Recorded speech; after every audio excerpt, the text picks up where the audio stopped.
Okay, so for the first time ever, I have been cut off of my video. On my video of chirality, I reached half an hour and my app said, "Shut up, you've been talking too long." So I am making chirality part 2. So we're going to begin by talking about why chirality is important in the science world. And it turns out that chiral compounds actually rotate polarized light. So polarized light is basically where you put light through a filter that makes all the waves go in the same direction. Not in the direction that it's traveling, but in the direction that the wave is going like back and forth. So, for example, I'm going to use green because the yellow is being used for like the filters and stuff.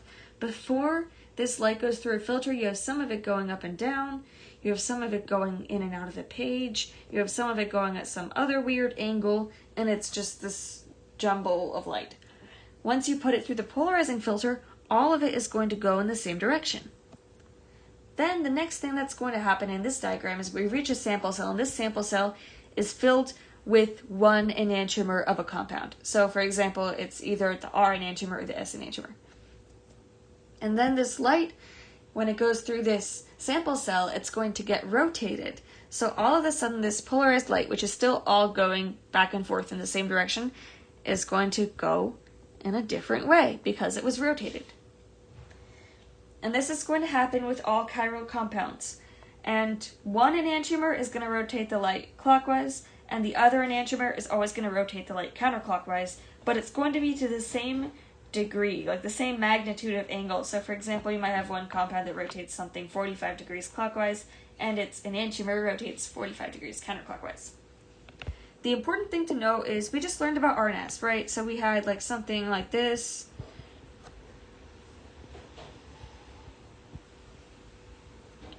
For example, we would have this. If you want to pause the video and take a minute to prioritize these yourself, you can. I'm inclined to rush now because I got cut off last time. But the oxygen is going to be our number 1, the ethyl is going to be our number 2, methyl is going to be the number 3, hydrogen is going to be the number 4, which is already in the back. So we're going to draw our line from 1 to 2 to 3. It is clockwise, and we term this R. The important thing to note about this is that that has no bearing on which way this compound is going to rotate light when it goes through this sample cell. The only way that I could ever find out this is if I actually did this experiment that is shown in the diagram. So R and S have no bearing on clockwise or counterclockwise rotation of light. Now back to clockwise or counterclockwise rotation of light. If we rotate light clockwise, we're going to call this D, which stands for dextrorotatory. Sometimes this is also written as a plus in parentheses. We don't use both, we just tend to use one, and it's all preference or who is teaching you or who's writing the scientific paper or whatever. But anyways, if you need help remembering this, if you speak Spanish, if you speak French, the words for right start with D. The counterclockwise direction, is going to be termed L, and the L stands for levorotatory, and this can also be signified by a minus sign. So things get interesting when we have different ratios of the D and L isomer in a mixture. If we have 50-50, so if we have, oh my gosh, this thing does not want to write for me. We have 50-50 of this D and L compound things. We are going to term this a racemic mixture.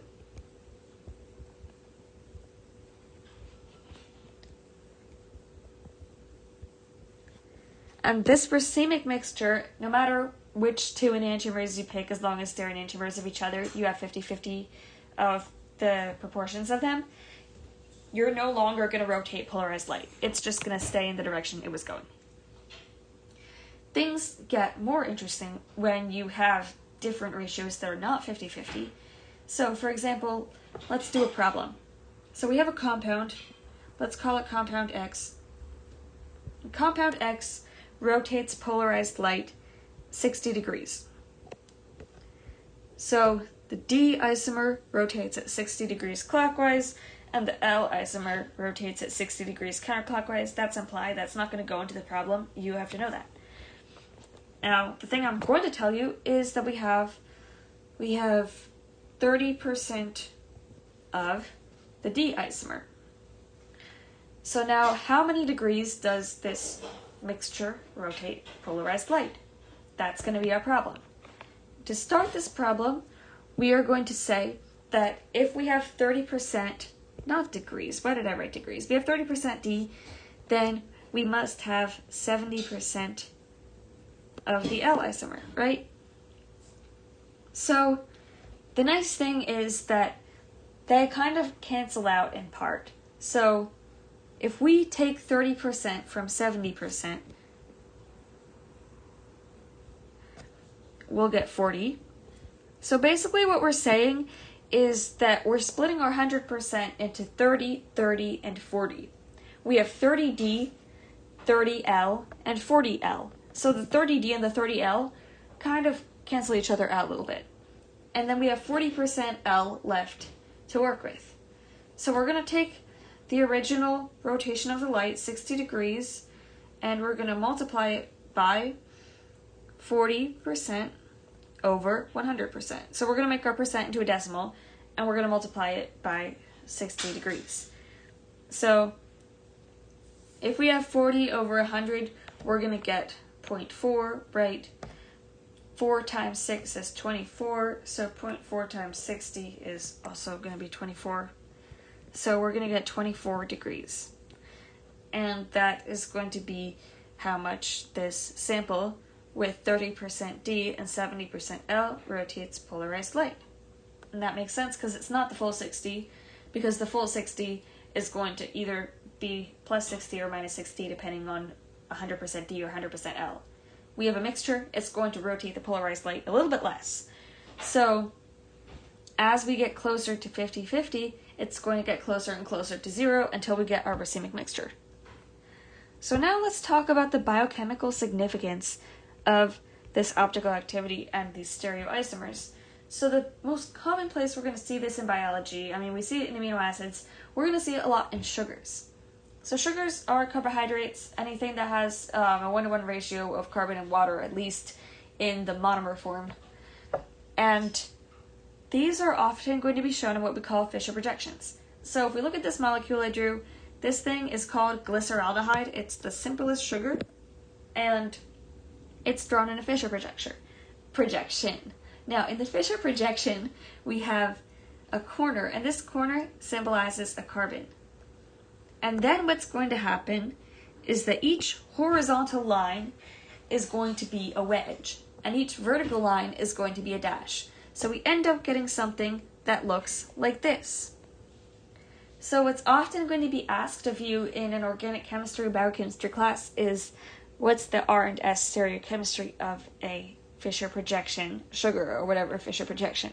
So we're going to look at something with 1 chiral carbon to start, just to be simple.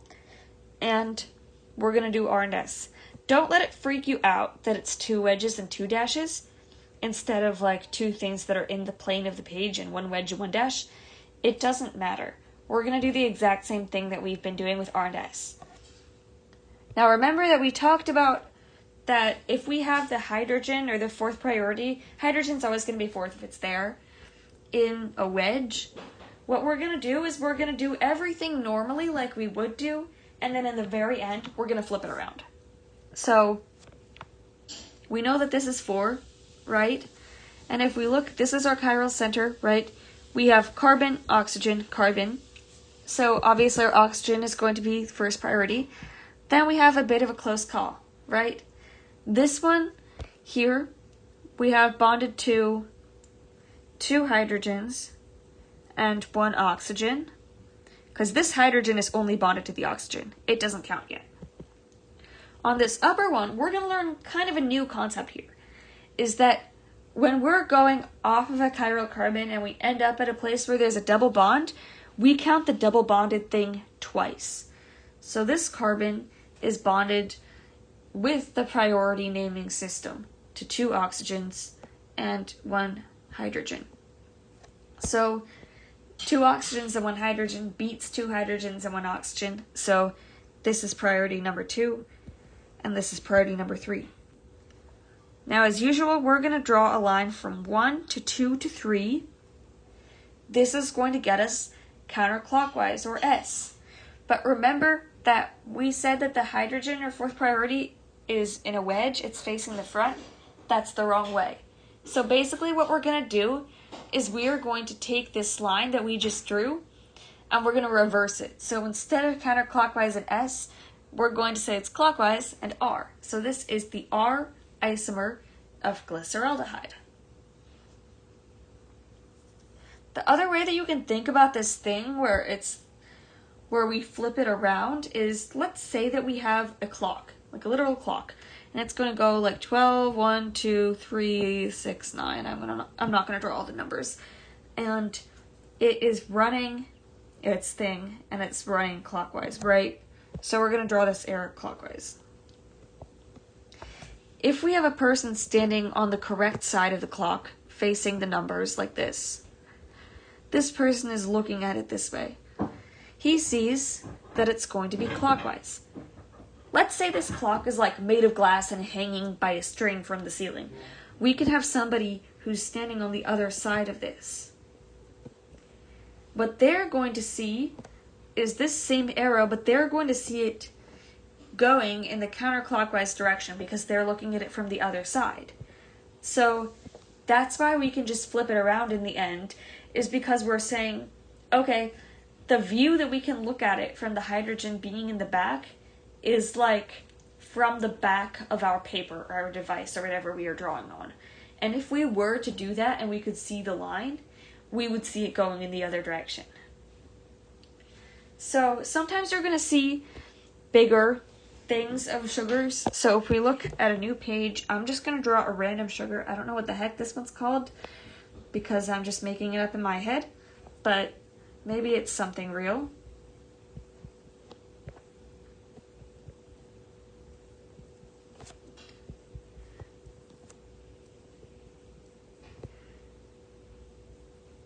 And we're going to figure out the chirality, the stereochemistry of each of these chiral centers. Now, usually in a sugar, the chiral centers are going to be all the ones in the middle where like a corner of the Fischer projection is a carbon. Because if you look at the ones on the end, this one's bonded to an oxygen with a double bond. So it's only bonded to 3 things. It cannot be chiral. This one is bonded to 2 hydrogens. 2 of the same thing, it can't be chiral. The middle ones, they're all chiral. So let's start with this one here. So what's priority number 1? Priority number 1 is going to be the oxygen. And then we have to figure out between this one and this one. Not this one, this one, right? Because the hydrogen is number 4. So this one is bonded to carbon, oxygen, hydrogen. This one is bonded to oxygen, oxygen, hydrogen. Right? So that means that this one is number 2, this one was 4, got erased, and this one is number 3. So now we're going to go 1 to 2 to 3. That's counterclockwise or S. It's a Fischer projection. Anytime it's a Fischer projection and you have that hydrogen on the side, remember it's a wedge, so we're going to reverse it. This is going to be R. So we're going to get rid of all these guys and just draw an arrow and say R. So let's pick a new color and go to the next one. So this is going to be number 1. It's the oxygen. It's bigger than the carbons in mass. This is going to be number 4. And then we're between this one and that one. So this is where the ties get really interesting, right? Because we have on this one an OH and an H, and we have on this one an OH and an H, right? So far it seems the same. And we have a carbon. So we had a tie, and then we had another tie, right? So now we have to go even farther onward. And we have to say this carbon is bonded to oxygen, oxygen, hydrogen, right? And this carbon is bonded to oxygen, hydrogen, hydrogen. So that means that this one is number 2. We had to go in a really roundabout way because we had a tie and then we had another tie. But that one is going to be carbon number 2 because when we keep going and keep going, eventually we're going to get to something different, unless it's not actually chiral at all. And that's where we're going to get our number from. So this is going to be number 2, and that's going to be number 3. So we go 1 to 2 to 3, clockwise, that's R, but we have a Fisher projection. The hydrogen is a wedge, right? So we're actually going to reverse it, and we're going to say it is S. Now pause the video and try to do the third one by yourself. Okay, let's see how this goes. We're going to do purple because that's the prettiest color on here, I think. And we're doing this one. So this is number 4, right? This is number 1. And again, we have a tie between 2 carbons. This carbon and this carbon. This one has carbon, right? Because it's this carbon, hydrogen, and oxygen. This one has hydrogen, hydrogen, oxygen. So that means the top one is going to be the winner. That one's going to be number 2, 2, and 3. 1, 2, 3. That looks like R. It's a Fisher projection. It's going to turn out to be S. So if I knew the name of this sugar, it could be like 2R, 3S, 4S, whatever ose. So the other place where this is important is amino acids. So most amino acids are going to be L amino acids. But remember that the polarized light thing has no bearing on R or S. So I'm just going to draw it in a random configuration that I don't know if it's D or L. I'm going to draw it in a Fisher projection. So let's say that we are looking at threonine. So have a hydrogen. We have an amino group. We have a carboxyl group. And I'm drawing it in the spitterion form, but we should still be able to do this right. If you don't know what that term is, go watch the bio videos. They're a lot of fun. Okay, so we're gonna go and do threonine. So that's going to be, oh my gosh, it keeps doing this.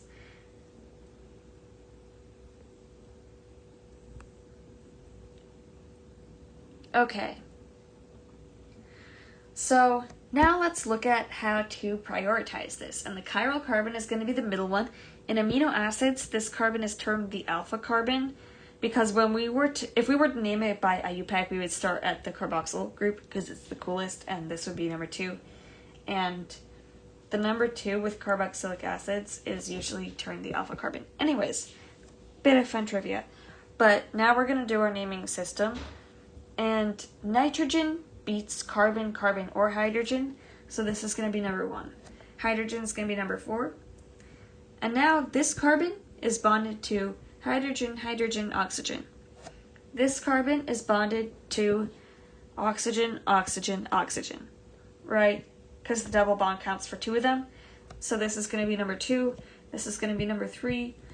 And if we go around 1 to 2 to 3, that's counterclockwise.